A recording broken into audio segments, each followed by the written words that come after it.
लाडकी बहीण योजनेची छाटणी 15 दिवसांपासून सुरू असल्याची माहिती मिळते।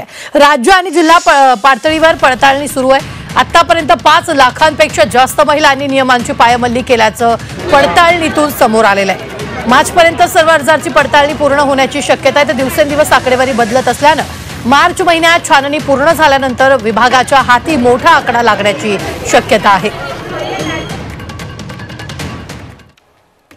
नाही, अशी काही गरज नाही आणि चाचपणी त्यावेळेस निवडणुकीची आचारसंहिता लागल्या होत्या आणि त्यामुळे जर कोणी 4 व्हीलर गाडी ज्यांच्याकडे असेल त्यांनी जर लाडक्या बहिणीच्या योजनेतून 1500 रुपये घेतले असेल तर कितपत योग्य मला सांगा।